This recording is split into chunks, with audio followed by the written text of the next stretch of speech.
In this video, I'm going to show you how to make a wall mobile for a kid's room with chains of paper hearts. What you'll need is a selection of scrapbook paper that's pretty thick stock, so it's more durable. You'll need a 1x2 that's as long as you want your mobile to be, and some way to cut that down like a saw. Some lace to cover up the wood. This is, about 1.5 inches wide, maybe just 1.25 inches wide, to go on the front of that. You can paint the wood if you'd like, or you can leave it natural color showing through. Some thread to sew all the hearts together, and I'll be using a sewing machine with it as well.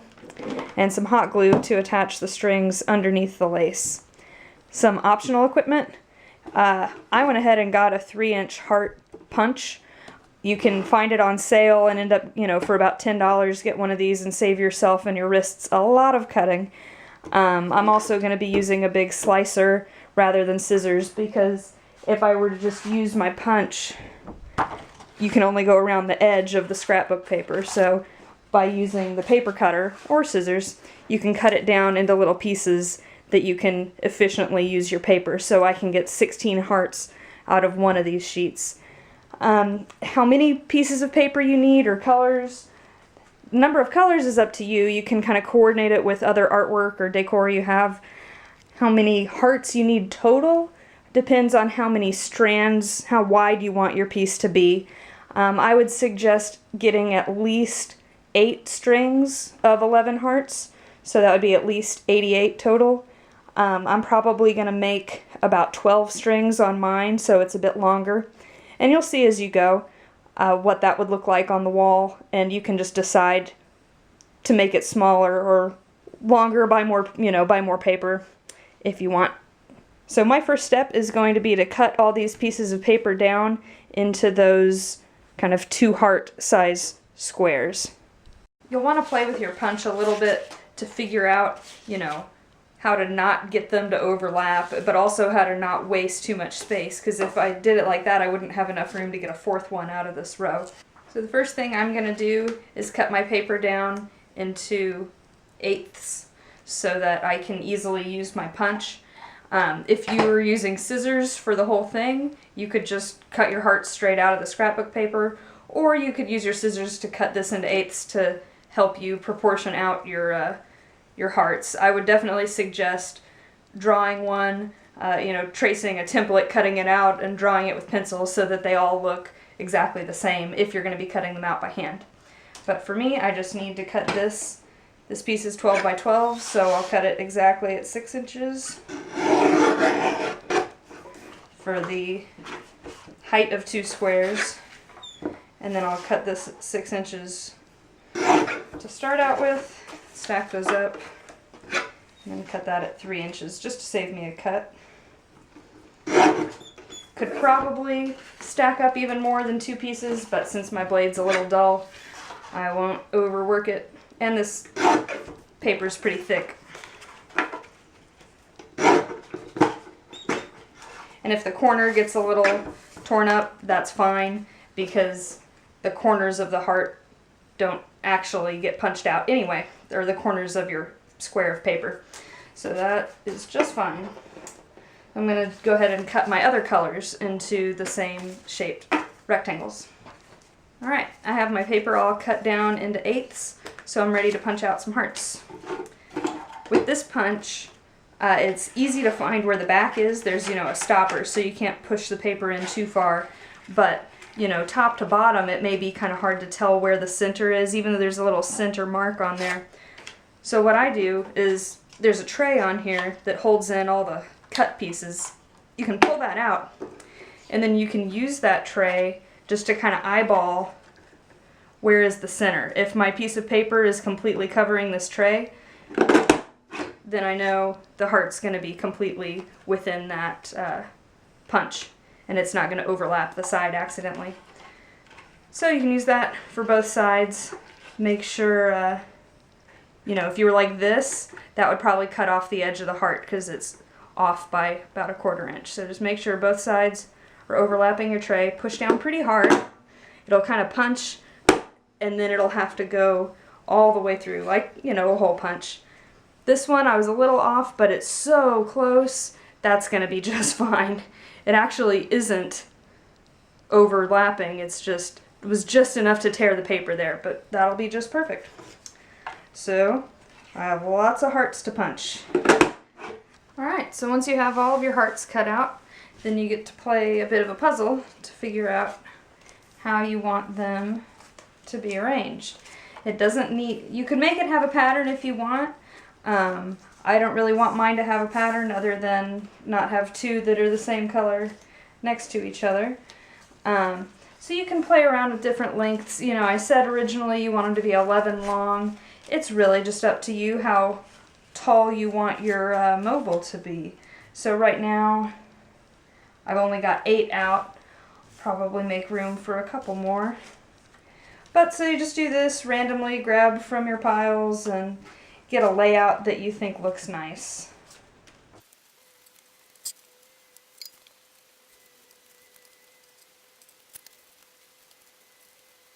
So I ended up with 10 rows of 10 hearts each that looked pretty good to me. I would say definitely buy some extra scrapbook paper just in case you don't like the way it ends up with the number of hearts you cut out. You could cut out some more of different colors and make them shorter or more rows or however you think you like the layout. So you'll want to get your sewing machine set up. I have mine on just a medium tension, straight stitch, medium to short stitch length. And if you have any leftover hearts or ones that were messed up while you were punching them out or cutting them out, this would be a really good time to practice making one of these chains so that you can get the tension right in between the hearts. If you don't, it can end up kind of lumpy looking with some extra thread in there on one of the strands. And if you try to straighten that out after the fact, it'll pop the thread and actually tear it. So you want to practice this so that you can not mess up on your good hearts. Once you feel like you have the hang of it and a pretty consistent rhythm, you're ready to go. So you'll start from the top of one of your rows, and you'll want to make sure you have enough extra thread to start out with, at least 6 inches, because that's going to be tied off at the top and wrapped around your 1x2. So if you got a good length of extra thread there, I'd turn your needle so that it's down in the machine. Raise the foot. Oh, and also you can see I marked my sewing machine, one of my favorite quilter's tricks, with some painter's tape. So I can really easily line up the center of the heart as I'm pushing it through. And also this back one is about how far I want to pull it through before I attach the next one to help me keep that space between the hearts fairly consistent. You don't want it to be machine exact because you do want the rows to have some variation, which it will, but it's just kind of a guide marker to give me some peace of mind as I'm running these through. So you'll position the top of the heart up against the needle with the point of the heart right on your guideline. Hold the back of your threads down so they keep some tension, and I would use the hand, put the foot down first, that'd help, to just get the first couple of stitches going, and then that way your tension's good on your strings back here. You can keep a hold of for a couple stitches like that if you want, and then just guide it through. When you reach the end of your heart, make sure your needle's completely past it. Raise the foot up. Needle again is down inside the sewing machine. I'm going to pull it. The thread's loose coming out of there to my point that I wanted to pull it out to. Take my next heart, put it in up against the needle. Again, if your paper has a textured side or a good side, make sure that's facing up. And I'm going to keep tension on this one. If you let it go and just start sewing into your next one, it's going to spring back and be too close. So I'm going to put the foot down, again do a couple of manual turns, keeping tension on my back one here. Now I'm going to start with the pedal, and once I know this tension's good, I can let it go.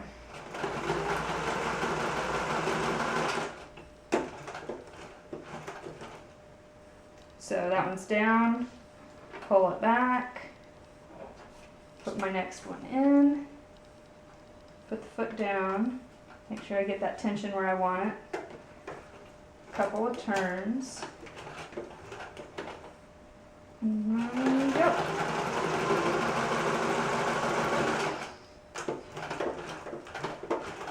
So you'll get the hang of this pretty quickly. When you get to the last heart on one of your chains, go ahead and just stitch right through it and cut your threads off like you normally would.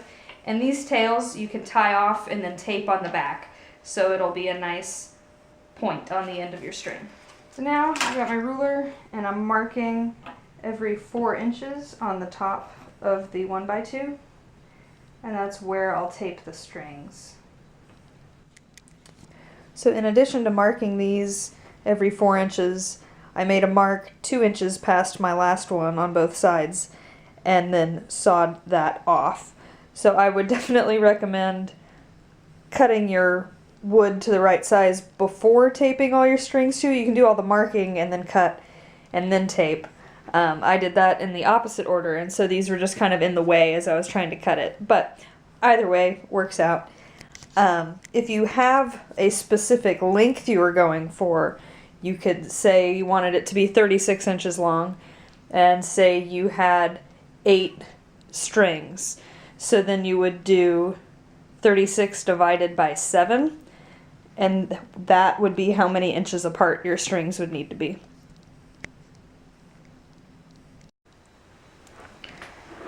Alright, now that I have a mark every 4 inches, I'm going to move my tape from the front side to the back, lining up the string right over that mark and then taping it down. It can wrap over the top if you want.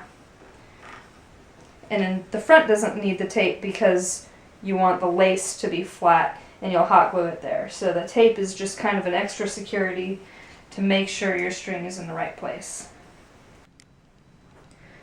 So while my hot glue gun's heating up, I'm going to clean up the back of the board a little bit by just trimming all of the tails of the strings.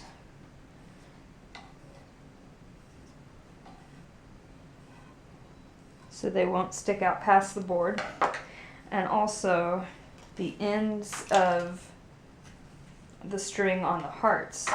I would cut it to about a 1/2 inch. So I'm going to trim this to about 1/2 inch, and then fold it up and tape it down. Alright, my glue gun's hot now, and I just finished trimming up all these strings. So now you want to grab your lace, and you'll want to make sure you have enough of it to wrap around the end and onto the back. Oh, actually though, I'm looking at the back right now because it's all the taped side. So you'll want to roll this over so you're looking at the front with just the strings. And then you'll want to see about how much you'll need to wrap around the edge and onto the back, making sure you have enough for both ends to wrap around. I've got plenty of lace, so I'm not worried about that. This is ready to go, and I'm going to put just a couple of drops of hot glue right along that string line, and then press the lace down, making sure it's centered on the wood. And try not to touch right on the hot glue because it'll come right through the lace and burn your finger. I'm going to let the first one here cool and harden so that it's not going to slide around on me when I do the next one.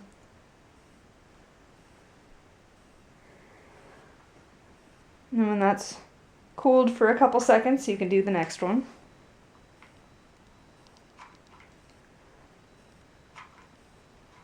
Doesn't need to be a very thick line, just enough to hold the lace in place. And I'm also not pulling the lace tight. I don't want it to get stretched. I just want it to be flat. So I'll keep going like this all the way down my board. So once you've worked your lace all the way down to the end, you'll want to let the hot glue set for a minute just so that it's completely hardened before you roll this over and tack down the back side. So I just trimmed my lace so it's just a couple of inches of hangover on the back, and I'll put a good squirt here, kind of spread it out a little bit to hold down the end. Pull it a little bit tighter on this side than I did on the front, and you can even put glue over the top or tape, whatever you prefer, to make sure this stays down. I might do both actually.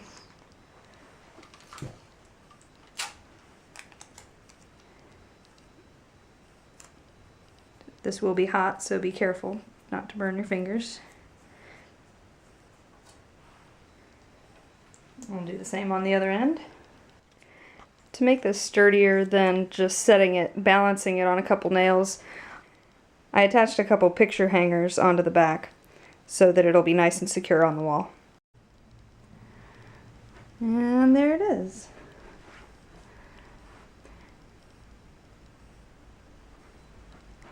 Because the brackets are behind the wood, it ended up having to tilt forward slightly, but I don't think it affects the look of it. And one thing we did notice, since it's by the door, when the door shuts, it blows the hearts and kind of spins them around, which is cool, but it may mean you'll have to flip them back if you don't like seeing the tape on the back of the bottom row. But I hope this project works out if you try to attempt it yourself.